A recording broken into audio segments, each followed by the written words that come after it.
has seen. The voices of my people tells me that they're reaching maturity. Their spirit shows that determination for a new society. Though plagued by injustice, misfortune and strain, and constant oppression, I force our change. Though we fail to get along, there's one thing we have in common. The oppression we bear will forge us as one. Rise, rise, rise, rise. People, open up your eyes. Good evening, people. Good evening to everybody who's listening to us here on VON Radio, here in Nevis and abroad throughout the world. We are back with you again. We are from the Alliance, a public interest organization that's based here in Nevis. Our aim is to take our people from dependent to independent in terms of thinking, and in not just thinking, but in terms of purpose. We are here to provide solutions, not to be a part of the problem. Through our work is basically through public advocacy. We believe our position is to be somewhere in the middle, where civil society meets, business community meets, and government meets. And bringing them closer together is our main effort. Ladies and gentlemen, and all of you around the world who are listening to us tonight promises to be a follow-up to the last show we had, we introduced the topic of representation politics. My name is Glendale Herbert, your host for tonight, along with Andy Liebert, your host for tonight also. Good evening to radio listeners and welcome to Your Voice. Yes, in acting as a filter, as we call ourselves, a filter for a lot of public policy, that most public policy emanate from the government end. Of course, opposition politics would have their public policy that they would advocate, but they're not in a position to at least advance the agenda. As it is right now, we are here to one of the things we're going to continue discussing is the idea of representation. That is representation to the federal house. Reason why that is important at this juncture, we think, is because there is a pending election that's coming. And I think Nevians ought to be vigilant. I think the people who represent your interests ought to be vigilant also as to their purpose when they sit in that federal house. We believe that the people of St. George's, number 10, the people of Hanley's Road, the people of Rollins, they all deserve the kind of representation they need or they desire. So is the people in St. John's, which is Brownhill, Cox, the whole, and Church Ground, Brown Pasha, and the rest, and also St. Paul's. And so is the people in number 11, St. James, Butler's, Brooklyn, Fountain, Newcastle, and the rest. We believe that when representatives go to St. Kitts, we believe that the representatives should be defending your interests and your purpose, whatever your intent is, the Nevian interests. Sometimes the Nevian interest is diametrically different from that of the Kittitian interests. Yet, yes, we are a federation, but we stand or we're under a constitution rather, that was not created with a balance in mind. It was not intended to go this long. Based on how the framers and the fathers of this constitution wrote it. Now, Nevis, for the last 30 plus years, 35 years or so, 36 years in independence, we have always complained. As many of you know, St. Kitts and Nevis has been thrown together for some 137 years ago, since 1882. We have had different iterations of governance throughout our history, and the agitation from the Nevis end has always been there, because the lack of fair play, the lack of equitable treatment has always been a case in Nevis that has always been brought forward. And of course, to this day, all the rancor and all the issues that we faced over all these years Some are still with us. Now, how do we get this resolved? Of course, like I said, in 1983, they set about to do a constitution, create a constitution for independence. And of course, Nevis then, when the NRP who represented Nevis then campaigned its secession at all costs in '79. Of course, a coalition government was formed in 1980, moving forward in order to get Labour out of power. Now we move to '83. They decided to go into independence. The idea behind that, of course, Nevis was going to go for secession because that's the mandate they had, the NRP had at that point. So, but the infrastructure were not in place, and therefore the infrastructure had to be built up by the then Premier Simeon Daniel. He took his time to do that. In the back of his mind, from what we gather, and most people would gather, in the back of his mind pointing towards someday secession and separation. That was never, that eventuality has not manifested itself in his time and up until now. Now we've been in this federation with a constitution that has been lopsided, that has given Nevis a local government that does not have international exposure in terms of credibility as it relates to international countries or in the UN. So Nevis is not a country. Nevis is a part of a country. St. Kitts in itself, of course, the federal government represents St. Kitts, and it also represents Nevis on the international stage. Now that in itself brings about some incongruity or imbalance. And we feel that imbalance has persisted over the years, and thereby, because of that imbalance, Nevis has felt the wrath, if not the wrath, if you choose to use another word, has felt the imbalances that has come from the purses of the federal government. Now, so going forward, we believe over the last 35 years of practice in federal politics, we've had, we made a distinctive, we took a distinctive position last week that we don't believe that any elected official coming from Nevis out of the three should ever sit on the opposite bench, meaning the opposing bench, or being in opposition to the government. It is our belief going forward, we don't see any party, Labour or PAM, would ever take 8 seats or 7 in the near future. And it would always be a close run between both of them, whether it's 4-4, 5-5, 5-3, or whatever it is. It will be close, depending on Nevis. I believe you have the power and the leverage to form the new governments. We have made some blunders in the past, of course, in this federal construct, whether we've taken position of neutral, whether we've taken positions, we've joined governments or joint coalitions. The idea, I believe, like I mentioned earlier out, Andy, I said that we have 3 constituencies, 9, 10, and 11 in Nevis, and I named some of the villages in those constituencies. And I think the point what I wanted to kind of get into is the airport. We discussed that before. And before I go there, one of the things I recognize is that these representatives, the people in every one of those constituencies, wants an airport in Nevis. And I think that is a central burning issue amongst every individual in Nevis and abroad. I think it's high time we band together, and it's high time we force this agenda. We need an airport in Nevis, and it requires money. And we said some 2 weeks ago that we have learned from people high in authority, persons high in authority, with great credibility on the issue of the airport, that we can get up to 1,500 feet as it is without going into the sea, based on the lands that are there. Now we have 4,400 feet, which we explained earlier, and that would take us close to 6,000 feet runway.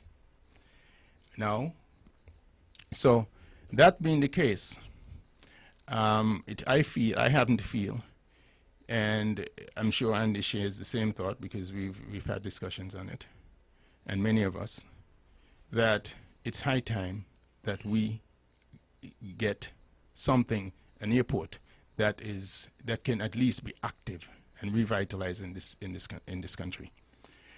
I'll say this. Today we learned that Anguilla, the Anguillians representatives are in New York and about to sign a deal with JetBlue to have direct flights out of the mainland United States, charter flights. And of course, we did say that, you know, in Anguilla, for example, the private sector, like the hotel industry, of course, became a play in this effort. I think Anguilla, just like Nevis, the people bang water from St. Martin on ferries. And in Nevis, they're banging water and ferries coming to Nevis late at nights. We don't think it's a dignified thing for Nevisians to experience. We don't think it helps the tourist industry as it is currently, because old folks really can't just take the bumping, and I just think it's a little bit torturous for people to do this. There's a number of things our federal representatives have to look at. I think it's undignified. It's almost inhumane coming out of winter months, let's say in November, October, January, from Canada, London, anywhere in Europe or United States, coming to St. Kitts on a flight.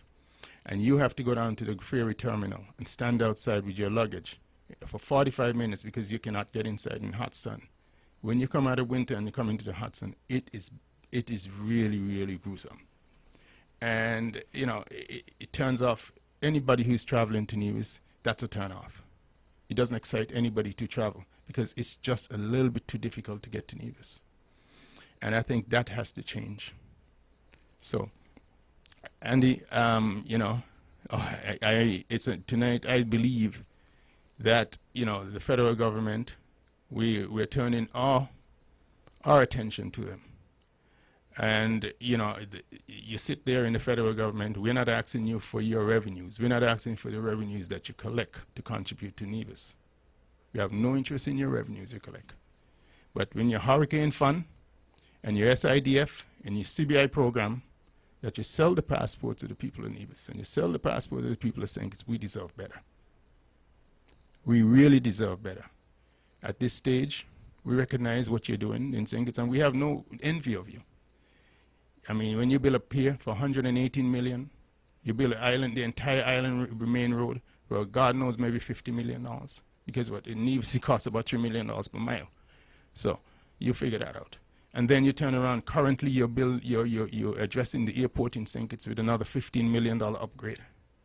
And then God knows, the numbers can go on and on in this dispensation in terms of government.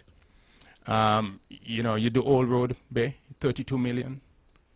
We are asking our representatives to go to the federal house, to go to your people in cabinet and tell them you need $20 million for your airport. It is high time. I think it's an injustice if they can't do it, because I think the kind of monies that has been spent, I mean, in the former administration, the Douglas administration, they accrued over $1.2+ billion. And I don't think we sign a site, we don't even say 10% of that.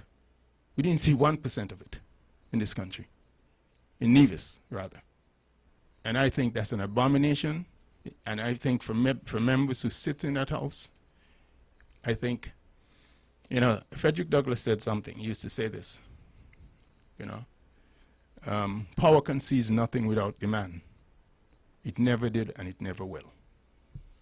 And when you stand up, you know, you must demand something. You can't hold up their government. It's not, to me, it doesn't make sense you're going down there and holding up a government, and your people are suffering around the world who has to come to Nevis and have to go to these gross indignities.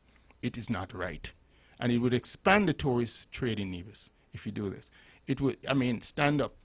I don't believe we should prop up any government in St. Kitts. They all want to be in government. Every one of them in St. Kitts want to be in government. Who is in power? You have power. You have to use the leverage. And, you know, Andy, I don't know what you think, but well, I guess we can continue this discussion, you know. Go ahead. Yes, the idea of going to St. Kitts just to prop up a political party or an individual does not make any economical sense to Nivijan. That is not representation. Now, we are looking at this practice, and it has been going on for a number of years. Elected representatives from Nevis going to St. Kitts, and some sit on the opposition bench, others sit with the government. But at the end of the day, what does Nevis benefit? Nothing. And you hear a lot of figures call around you, and you wonder, what is they saying? Because you haven't seen any impact on the ground or even in the economy. And Nevis' economy has been struggling for years. And we have 3 representatives in the federal house. And they're probably sitting on opposite side of the bench, which to me make no sense. And none of them is in a position to really bring anything to Nevis. As all Nivijans can see, the only thing Nivijans had in terms of economic viability was in 1989, 1990. Since that time, everything has dropped dead, has dropped flat. There has been a number of promises, and they does not resonate into anything. We talk about investors, but the only investors that seem to be able to attract to Nevis are investors that are borrowing money from our bank, our local funds here that our people need. You're bringing in people under the guise of investors who are borrowing money from your bank to do business. You're bringing in people in the federation to do business. And you're taking that needed money sold from our passports, and you're giving them to put into their industry. But none of it has been spent to further or enhance the life of Nivijans. So Nivijans have 2 governments, and I would forever say that. You go to the polls twice in 5 years, you have more elected representatives than anybody else, but yet at the end of the day, Nivijans are suffering. And these people continue to present themselves to Nivijans time after time and ask them to put them back in office. And all you can see they're doing is going to St. Kitts to prop up a political party. Because at the end of the day, you see St. Kitts moving, but nothing is going on over here. And that's why we are here. We are here to address those shortcomings. Our politicians would have to start looking at themselves and have to make a decision as to whether or not they are really representing the people they are called to serve. Are they representing themselves? You know, it is funny as you said that. You know, I have a document here, and it goes back 1989, I think it was written. And it was a piece doing an analysis between 1983 and 1988 in Nevis and the position we were in. And I'll just read a little piece of it. It says, you know, a distinct similarity which characterized 3 sets of leaders over the nearly 3 decades, 1960s, 70s, and 80s, in the history of Nivijan politics.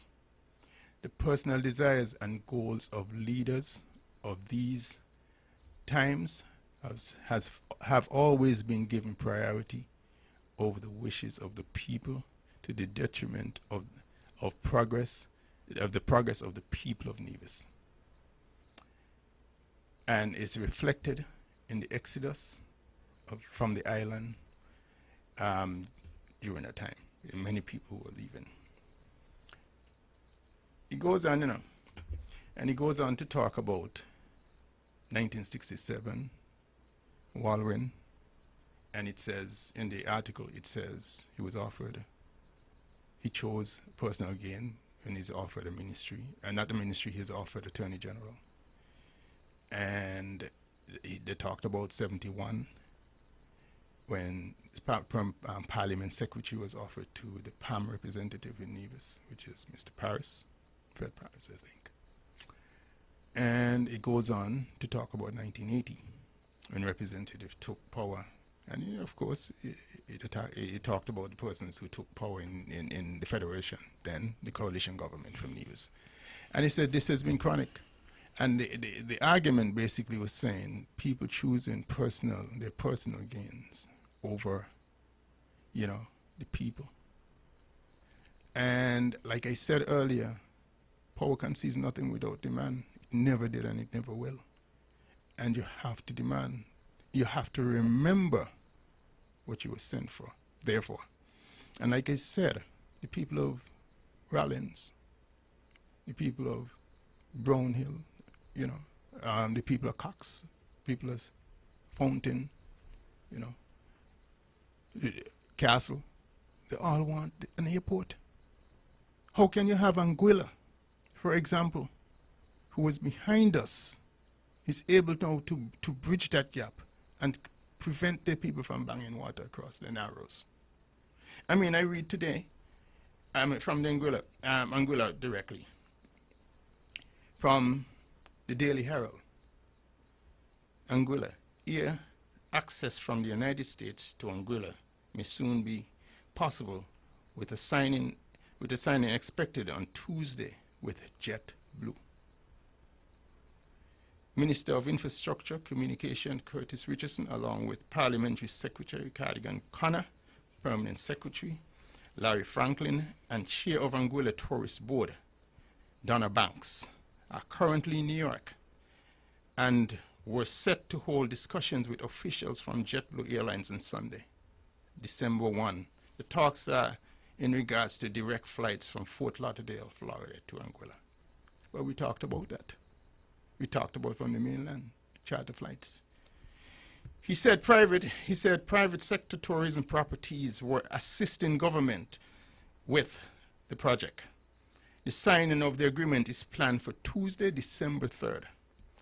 The flights would originally be weekly from Fort Lauderdale, but will increase as passenger numbers increase, and future plans are for flights from Boston, Massachusetts, New York City, and New York City. The plane will be an 80-seater to start with. No, that is real. So, with all the money we have, and we have in surplus in SIDF and lockdown in hurricane fund, millions and almost to the tune of $1 billion down there sitting, I believe it is high time for some attention to be paid to our people, not only here in Nevis, but in the diaspora who want to come home and who suffer the indignities of going to Bastia Terminal outside there, and suffer the indignities of taking water taxi. We want to fly directly into Nevis. And so I am asking for some sort of consensus among you guys, are beginning to put some pressure and demand something in regards to that. Andy, you've lived here for a long time, and you've served, and you understand, what the people are asking for. I live here all my life, I can tell you that. And I look at politicians getting elected, sitting in government for 5 years, and all they've been doing is promoting their own interests, not the interests of the country.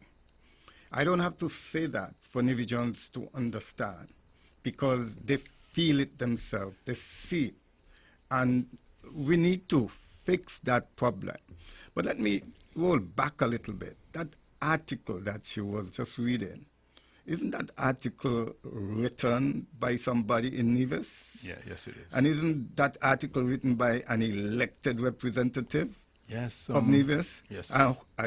Somebody who is in office for over 30 years? Correct. It showed the hypocrisy. And this is the problem I'm having. Our people are suffering. And they continue to suffer. And we continue to spend big money on our children and send them out there to get education, and they can't come back to their homeland to work because there is nothing for them to do. After 30 years of independence, over 30 years of independence, just nothing. Greatness, greatness, and I would ask, I mean, all of us can point to greatness. And you can achieve greatness, but people have to feel you, meaning that they have to reflect on what you've done has been transformative. Now, what I'm trying to say is this, I can accrue all the wealth. And I think a great man said this. I think Einstein said this. He says, seek not a life of wealth or success, but seek a life of value. That's right. And when you look back on all the politicians from, let's say 67, because Walwyn went down there with he had a mandate, and then the rest. People they know what the people wanted. People agitated for it, and when you reflect, a lot of these people are not remembered. The only one that is remembered for anything else fight is him, Daniel. That's right. And I don't think any of the politicians want to go down that way. Because people, your legacy is important and what you stood for. And I'm hoping that they find the intestinal fortitude, what it takes, and don't forget, don't go down there saying it's, I mean, I lived in a big city for many, many years. And I've traveled, a lot. And so I'm not enamored or overwhelmed by going to St. Kitts. You understand? And I'm hoping, because these guys have traveled a lot, and go down there and get caught up in that, whatever they say St. Kitts sexy. Ain't got a problem with them being whatever they are. You understand? But you always have to bear in the back of your mind where you were sent for. You're sent for the people in interest, and to fight on the behalf of the people. Because St. Kitts, whenever they make decisions in St. Kitts, they're making it for their people, because politics is all local. It's always local. And in St. Kitts, it happens to be local because they are the majority and they're serving their public. That's right. They're not haters. It's just that it is what it is. So you now have to fight for yours, and you're now propping up governments. You're the cornerstone of government going forward. Well, the representatives in St. Kitts are doing what they are elected to do for their people. Absolutely. And it's for the representative from the Nevis end must deliver. And you're sitting government, you're elected by the people, you're representing people, you must deliver. And like I said, a lot of times people in life, there's a difference. And I'm going to give you an example. There's a difference why Viv Richards in cricket, and I'm just trying to make some connection, is revered in the Caribbean. He may not have made the most money. And he may not, you understand, he may not have made the most runs in the world. But he stood for something. He made Caribbean people feel good. You understand, when he stood and fight, and his attitude of, restless attitude of a fighter. He delivered to the Caribbean people. That's the point. And if you're a leader, it goes anywhere in the world for anything. If you are what you call transformational in that kind of way and lift people up, your legacy, your goodwill of the goodwill in your legacy is innumerable in terms of its worth. It's worth. I'll give you another example, and then I'll use Muhammad Ali. Right? His after death, the value of Muhammad Ali is not only just his estate, but his name, his brand. Or I take a Michael Jackson, but less extent. But a Muhammad Ali versus somebody else who was a big star who did nothing and never really looked back. It's a difference. I mean, what I'm saying to you, that goodwill, that could translate translates so much into so many different types of currencies. I'm not talking about just money. I'm talking about where it takes you as a human being. And I'm saying to you, guys, it is, to me, it is at this time and this moment that one has to take a stand. It is important, I think, for the people you love. I know you love your people, but don't get distracted. Because I believe every Nigerian wants the best for their people. I really believe that. I don't believe they're really bad people with bad intent. Okay, my thing is people may have shortcomings, and they may not have to see the big spectrum like other people may. And therefore, they act within the crucible or that little corner in which they know. You understand? But people are not relegated to just be bad. I don't believe so. So I'm asking you to expand your reach. Well, if you take 30 years in politics and in governing and representation to deliver nothing, there has to be a reason. And the reason is they're incapable of delivering or they willfully don't deliver. That's the question we need to ask ourselves. But Nevis is at a point now where somebody have to save it. And we cannot continue to go out there and just vote for people to advance their personal interests. We must be looking at representatives who have a plan and a future for this country and willing to roll out the plan and develop that plan for the people of Nevis. And, you know, I don't know. The idea may seem novel to some people that we rolled out last week. And we said, look, we don't see why anybody should be in opposition because it bears no fruit to anybody in Nevis. You're not, let's take, for example, if you're from Gingerland, St. George's, and you sit on an opposition bench in St. Kitts, and you're the only one sitting on an opposition bench, it doesn't help the person up in Hanley's Road. It doesn't help, you can't bring the bacon back home for them in no way. And, you know, I believe they should have a single-minded attitude, understanding that the way the Constitution is set up cannot benefit the Nivijan concern or the Nivijan interest. And for 30 years, 20 plus years, almost 30 years, we've been crying about constitutional reform. And when Douglas them was out of power, they will talk about it, and when they get in, they'll do this. And then they stayed in there for 20 years, they haven't addressed it. And this new dispensation comes along, talk about it, and they wouldn't address it because it favors them. It favors them. And I understand why it favors them. I understand their politics. But we have to agitate against that. And if you want to be in power, and I know they love the seat of power and think it's the PAM people, them, and this one, and the rest of them. They love power, and they want to be in power, but you have the power to hold your feet to the fire because you have seats. And I'm saying, in the future, the 3 seats in Nevis should always bind together.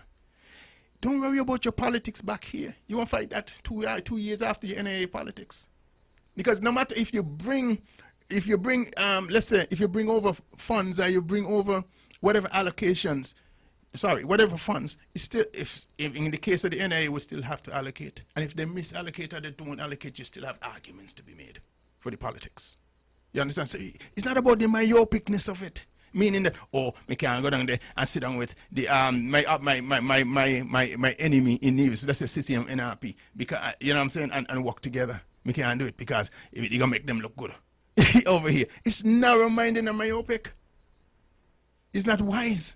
It is supposed to be the representation of the interests of Nivijan. Absolutely. And you have a local government in Nevis. Yeah. And if you're part of a federal construct, then you must go to St. Kitts and go down there. You are 3 into 11.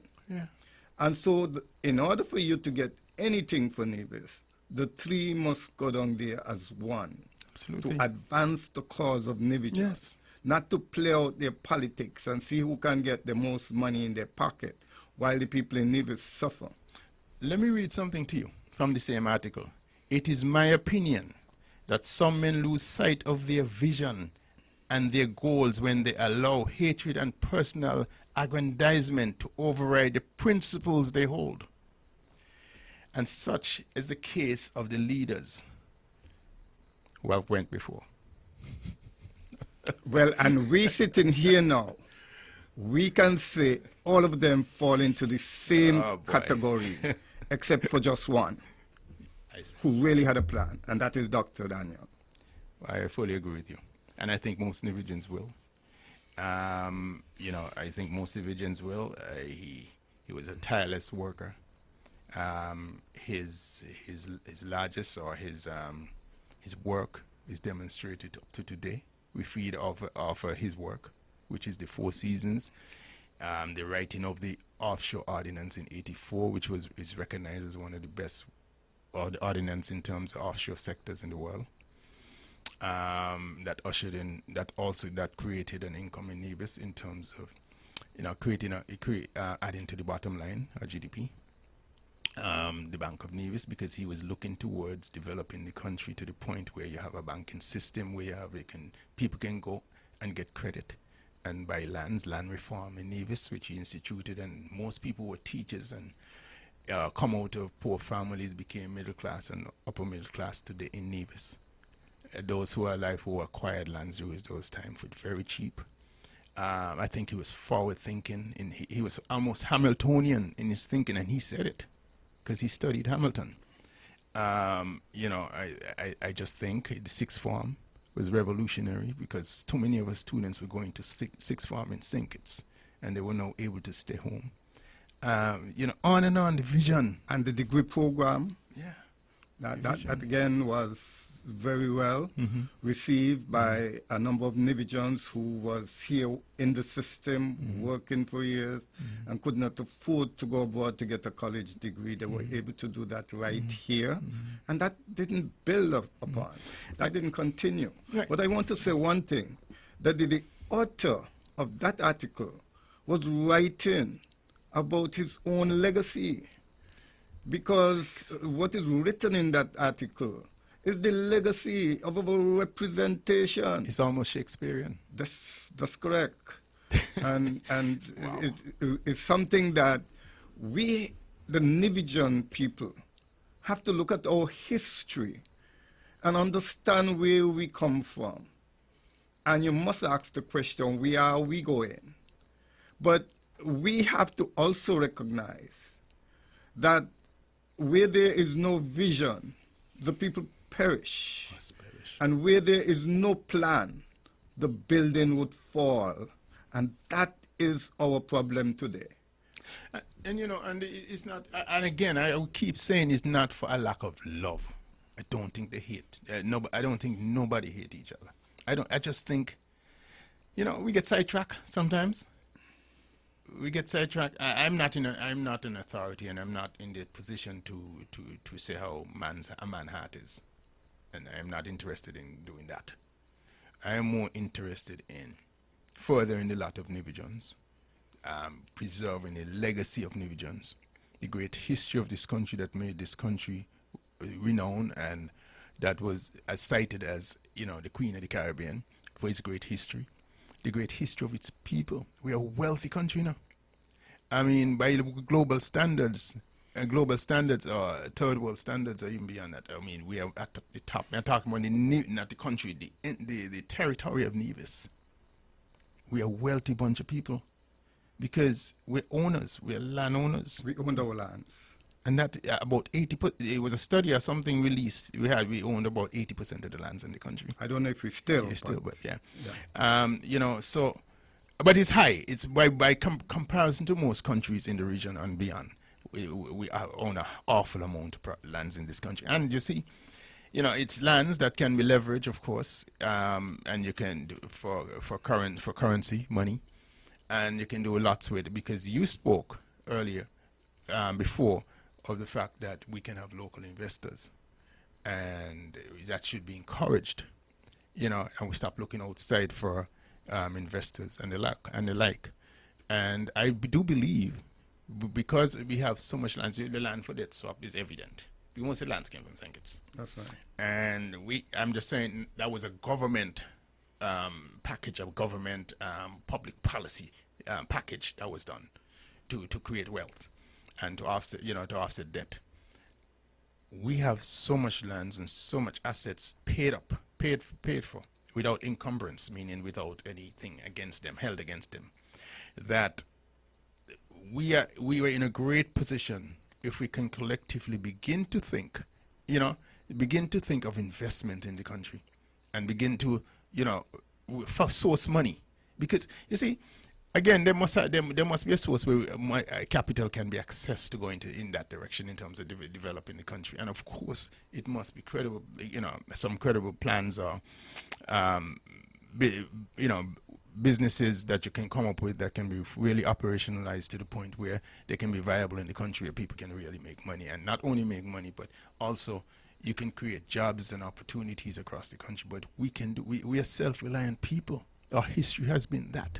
And if if that is in our DNA, I do believe with the right opportunities or the right platforms afforded to us, given by government, and if you're fighting for those resources, I think, for example, what the administration did, like the $5 million that's set aside for young people who wants to go in business, is a good thing, and we need many more of that, in terms of creating what is called angel capital or venture capital set aside where people can start businesses and start things. I think that is the right direction to go, because we can leverage. We have the worth, we have the collateral to leverage a lot of things in this country, you know.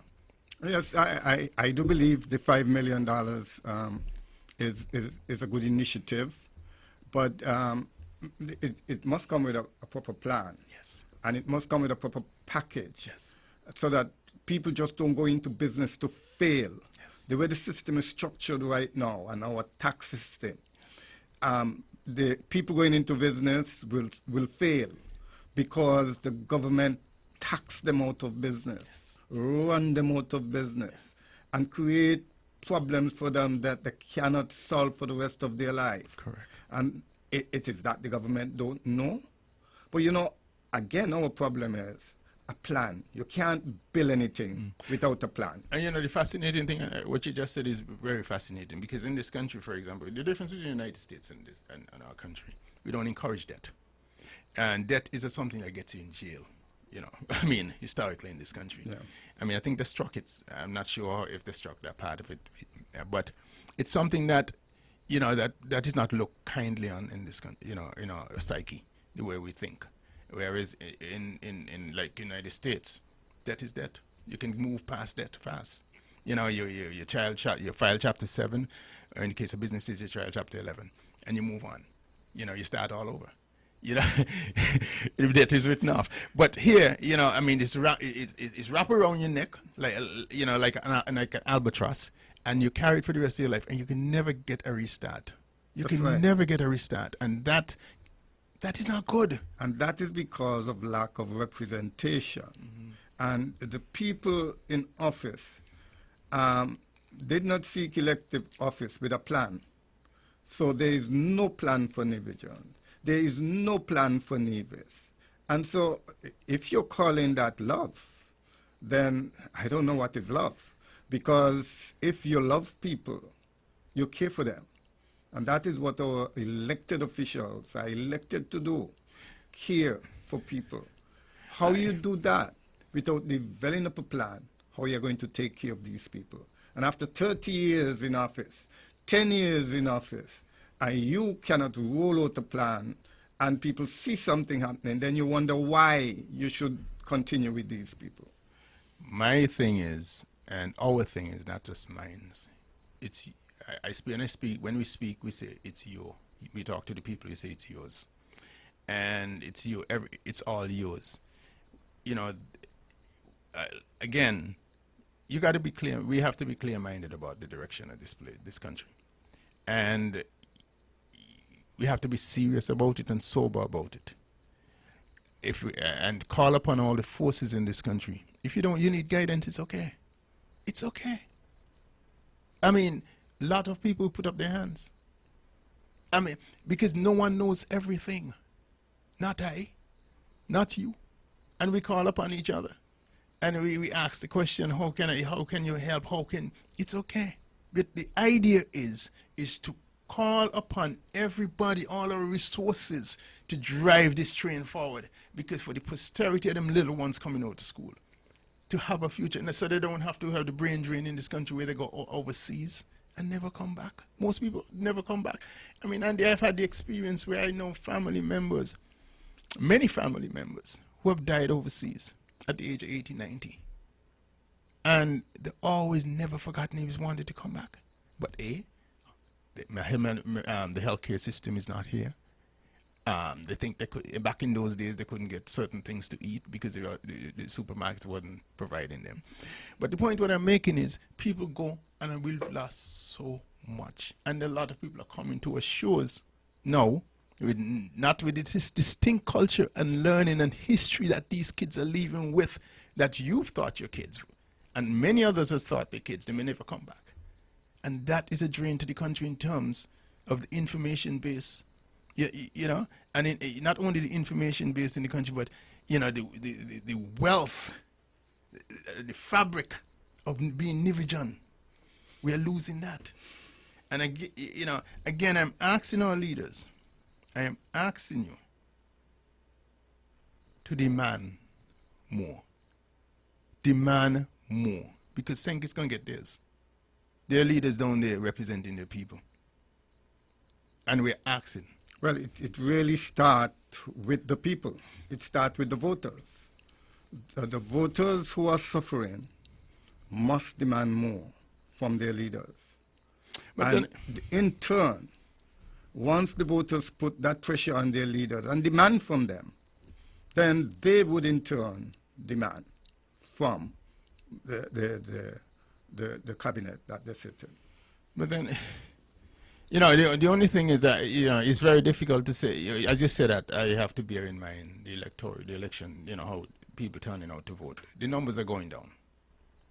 The numbers, I mean, the last election witnessed about 58% of the people going out to the polls. That is unheard of in Nevis. And if you cannot put in front of people,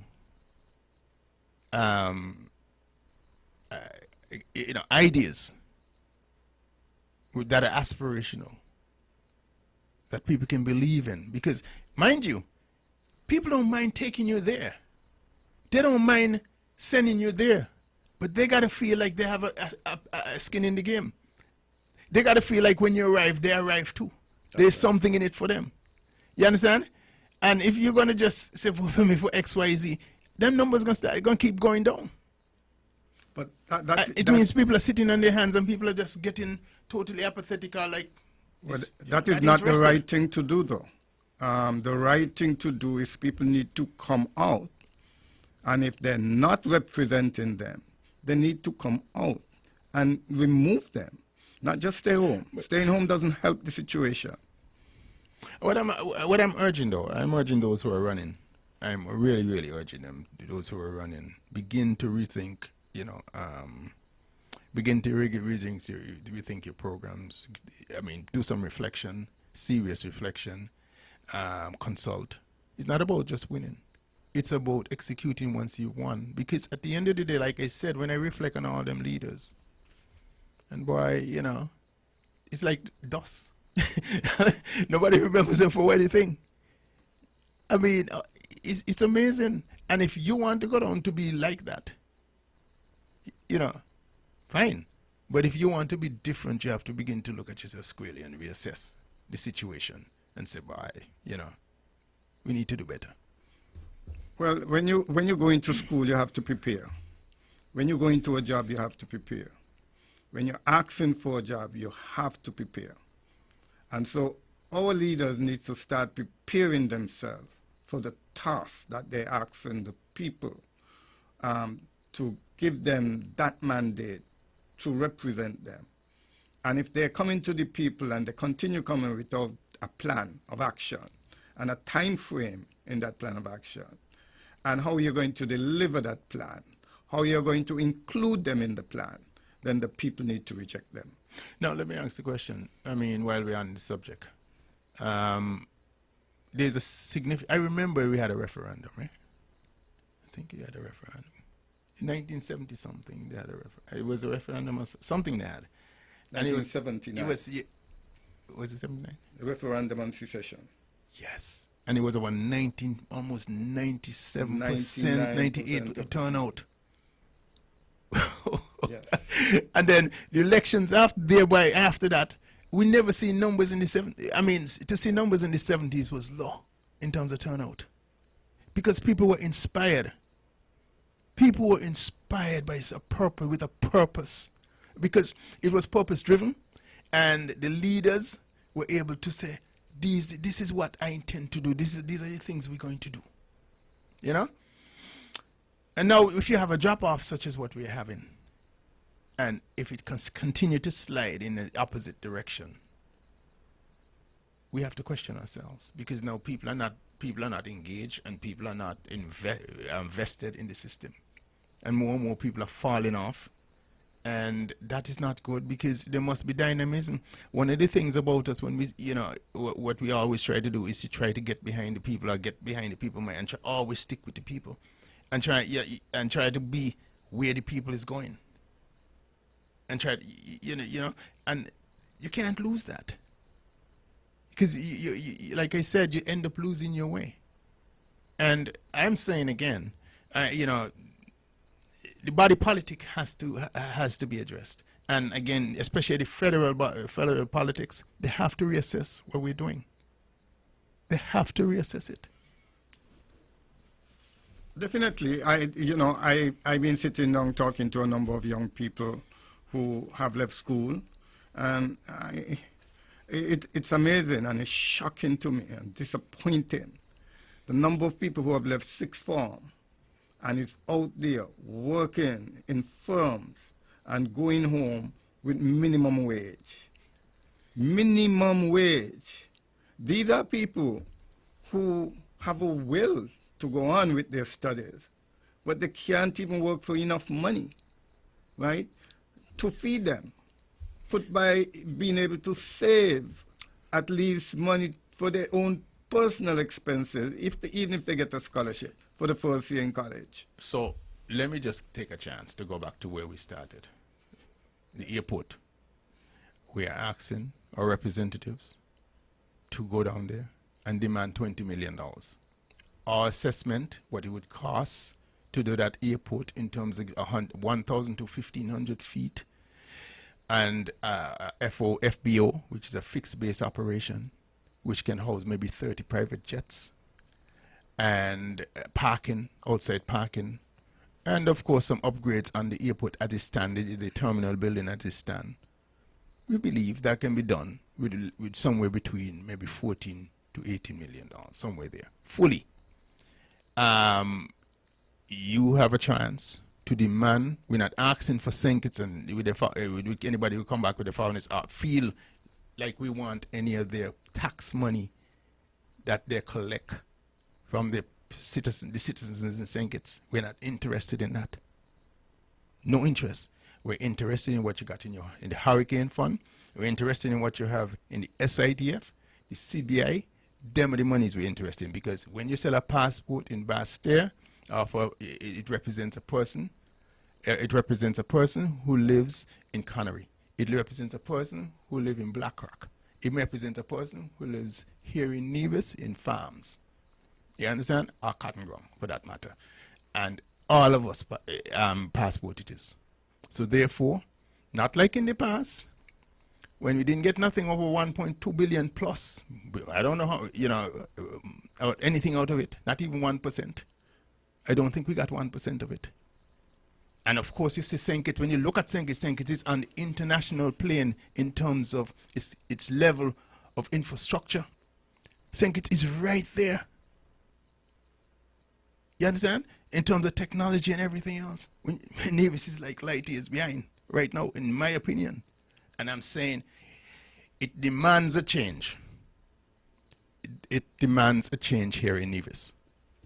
Well, I agree with you. But when you speak to going to St. Kitts and getting $20 million to expand the airport, we have to understand that money comes with a measure of accountability too.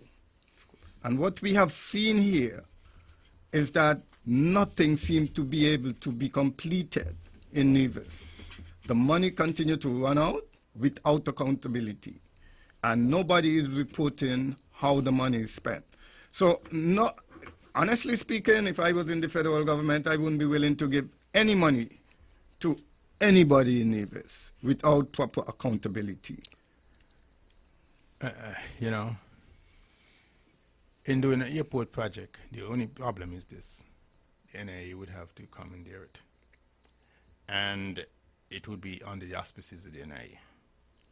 So we'll just have to, in the absence, like I said, of everything else, they would have to defend that $20 million, in a local election. And that is the point I was trying to make earlier, when you can have all your representatives on the same page. They're going to have to defend it. You understand how they spent it? In They the, haven't so been I'm not able- worried about that. They haven't been able to defend in the past. Would they be able to defend now? My point is, They must be held to that. right, but the opposition, whoever it is, would at least be able to challenge and say, this came, 20 million came, this is how it was spent, and you're on a demand at that point. But the point what I'm making, I don't want to get into the thing. I don't think we should get into the larger picture is the monies must come. It must come. And when you get to the NIA, you can fight that fight. I think we are on the same page. Okay. But I am saying once the money comes, the goods must be delivered. Correct. Right? Correct. And that has not been happening. Correct. So we would have to start to hold people responsible Correct. for monies that they get to do things and they're not completed. Correct. And you know, we're talking about industries, right? And we're talking about spin-offs. If the airport is upgraded, from the FBO alone, you probably create maybe 60 jobs easily. And in addition to that, the taxi industry, get a bounce There's a lot of monies, tips monies, and all that involved. I mean, FOB for one private jet generally maybe 1 week may cost you maybe $10,000, and a FOB. It's a tremendous deal. And then the chartered flights would create a broader footprint for our hotels in Nevis, meaning that they'll now expose themselves to new clientele or new people coming in. And then, of course, Four Seasons does a lot of groups. These are easy charters.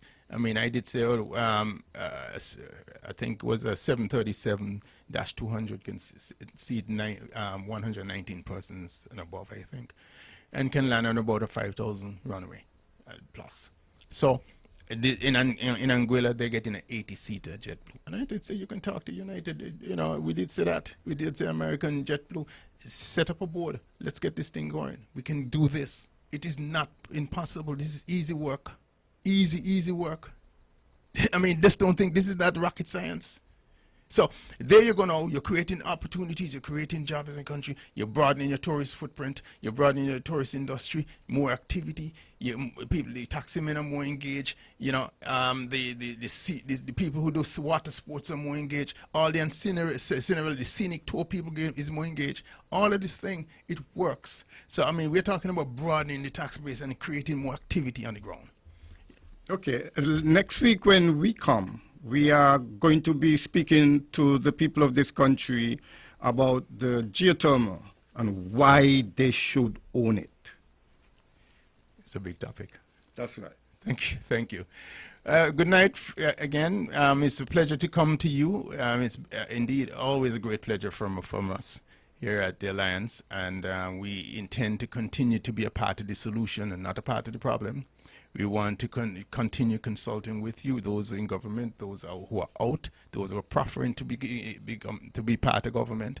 We are public interest, and we intend to bring the ideas to the country, and intend to at least begin to educate. I sound a little arrogant when I say educate, because I can't educate bright people, but at least none of us know everything, and we might know something you don't know, and we want to share it with you to uplift the people. It's all about you.